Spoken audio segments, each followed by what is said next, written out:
Yo, what's going on, guys? And today we want to talk about Pascal Siakam, who is expected to be traded now that OG Anunoby has been traded. I'm laying here on the beach with my girlfriend, so we're going to probably do this a little quick because I can tell she might not be the biggest fan of me making these videos on the beach. But let's get right into this and talk about Pascal Siakam, who's expected to be traded. Now, the teams that are interested in Pascal Siakam are the Atlanta Hawks, the Sacramento Kings, and the Indiana Pacers. So the report originally came from Achiuwa and Malachi that the Toronto Raptors will continue to explore trades involving Pascal Siakam.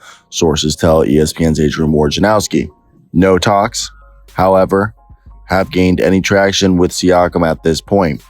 The Raptors traded OG Anunoby to the New York Knicks for RJ Barrett and Immanuel Quickley on Saturday. Both Siakam and Anunoby were or are eligible for free agency in 2024. The Atlanta Hawks and the Indiana Pacers and Sacramento Kings have been previously linked to Siakam. Now that the Raptors swung the trade, moving on from OG, Precious Achiuwa and Malachi Flynn, bringing in the native RJ Barrett, my old neighbor, Immanuel Quickley, and a second-round pick, people believe that Siakam is going to be traded. He was nearly traded to the Atlanta Hawks for a deal that centered around DeAndre Hunter, and I believe it was DeAndre Hunter, AJ Griffin, and I want to say Bogdanovic, but I don't think Bogdan's involved in the deal, and I believe because they traded for RJ Barrett, I don't know if they want DeAndre Hunter. Maybe they do. I want to hear your thoughts. If you're a Raptors fan, what is your expectations at this point for a Siakam deal? What do you think is correct compensation? Now, the Hawks are still expected to be interested, as well as the Pacers and Sacramento Kings. Again, a Hawks deal would have to be probably a 3-team deal because they would have to send a combination of DeAndre Hunter and Clint Capella and or Bogdan.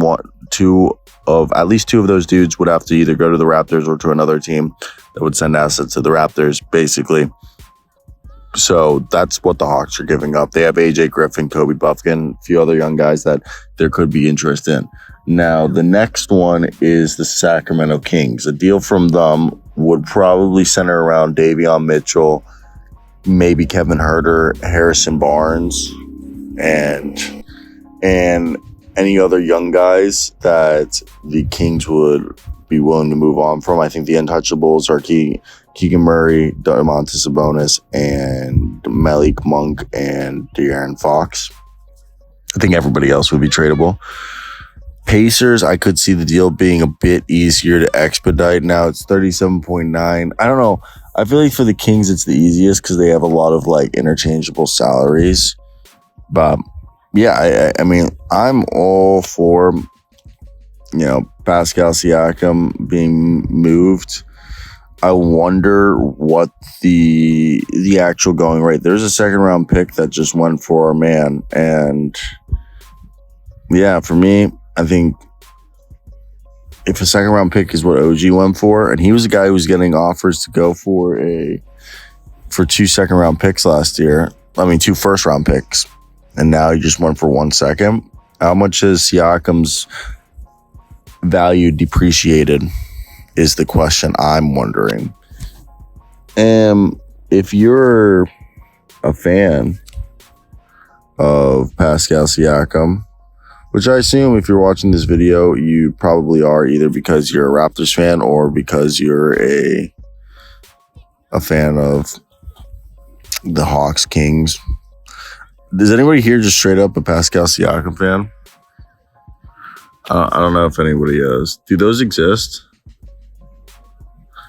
But let's hear the rest that I've reported on. Yo, what's going on, guys? And today we're hearing from Shams Charania that a few teams are interested in Pascal Siakam. So as we get closer to the trade deadline, the Toronto Raptors and the Chicago Bulls are allegedly the 2 teams to keep an eye on, to keep tabs on as sellers. And Masai Ujiri and Bobby Webster have stuck with their talented core, Barnes, Pascal Siakam, and OG Anunoby for the last 3 years. But they've lost 3 games in a row. They're 9-13. And teams believe more than ever that Pascal Siakam or Anunoby, or both of them, will be traded by February 8th deadline. Scotty Barnes is off limits. So under new coach Darko Rajakovic, the Raptors have hope for a more team first, free flowing offensive style that would lead to success. And there's a strong belief that Barnes, Siakam, and Anunoby across every level of the organization. And there's a confidence in the new style of play would lead to more success and victories. And the thing with that is that it has to be a selfless style of play. And teams such as the Hawks, Kings, and Pacers are expected to be suitors for either Siakam or Anunoby, but believe Siakam's all three teams rather have Siakam, but if they can't get Siakam, they're fine with OG Anunoby. Both Siakam and OG Anunoby are on expiring. Siakam's 29. He's makes 37.9 and he expects to get a max or a near max contract. Anunoby's 26 and he has a player option for 19.9 and he's expected to decline it, and there's rumors that he's going to get a 2-year max. So Siakam's expected to get near close or a full max, like 4 or 5 year deal, while Anunoby might get like a 2-year $70 million deal, they're saying. And the Hawks held intense conversations with the Raptors surrounding a Siakam deal, which I believe was DeAndre Hunter, AJ Griffin, and Bogdan Bogdanovic, the package. But the Pacers and Kings have kind of had like exploratory conversations. While the Kings had a better start last year, they're 12-8 this year compared to 11-9 last year.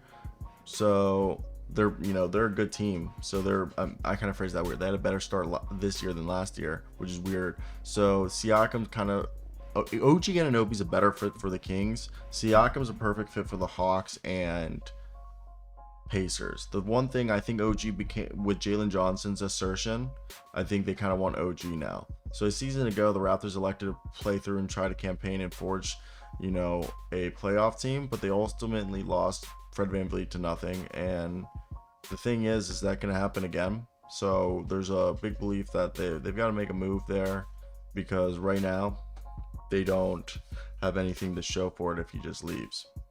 Pascal Siakam has been in discussions with the Atlanta Hawks, and the deal is that Atlanta's discussing with Pascal Siakam's agent and trying to figure out how willing would he be to sign an extension if the deal goes through. So basically the whole hiccup on the Pascal Siakam deal right now is that the Hawks and Raptors, according to Michael Grange of Sportsnet, they have discussed various permutations of a trade framework for Pascal Siakam this summer, and with things advancing enough right now that Atlanta has contacted Pascal Siakam's agent to measure how open Pascal Siakam would be to sign an extension with Atlanta if the deal goes through.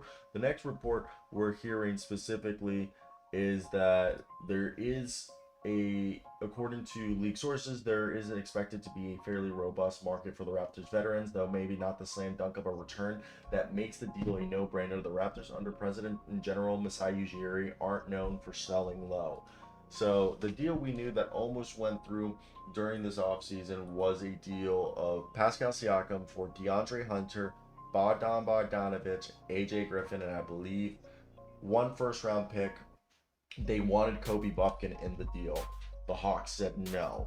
Now, Bogdan's playing amazing this year. Okay, like amazing. He's been huge for them. Kobe Buffkin's been in the G. So, my question is, what would you give up if you were the Atlanta Hawks, if we knew the deal that they were cool with was DeAndre Hunter, AJ Griffin, and Bogdan Bogdanovic, 1 first-round pick, and Kobe Buffkin on draft night, or which would now, I guess, would be 2 first-round picks, AJ Griffin, Bogdan, DeAndre Hunter, but I don't want to give up Bogdan because I think he's playing too good. What would you do? So I get the idea of DeJounte Murray being involved in this deal, but let me come at you with this. Clint Capella, 3-team deal. Clint Capella and DeAndre Hunter and AJ Griffin. You send DeAndre Hunter and AJ Griffin to the Raptors. You're like, okay, Clint Capella can't be going to the Raptors because they have Jakob Poeltl. So I go, yeah, you know what team needs a center because their center's out for season? The Memphis Grizzlies. They've been saying that they want to trade Luke Kennard and John Conchar. So you package Luke Kennard, John Conchar to the Raptors. So the Raptors get DeAndre Hunter, AJ Griffin, Luke Kennard, and John Conchar, 4 players, 1 first-round pick and 2 second-round picks. They send Pascal Siakam to the Hawks. Hawks get Pascal. They give up Mr. Clint Capella, DeAndre Hunter, and AJ Griffin, and they get back Pascal. They'll give up 1 first-round pick in 2 seconds, and then they send Clint Capella to the Hawks, and the Hawks can send Luke Kennard and John Conchard over there. And if you're going to the Grizzlies. He's going to the Grizzlies because they don't have a center because Steven Adams is. And then what? You're getting 4 players, a first-round pick in 2 seconds. Okay, with 2 of those players being starter caliber, 2 being good role players. All right, I really don't think it's that bad of a trade.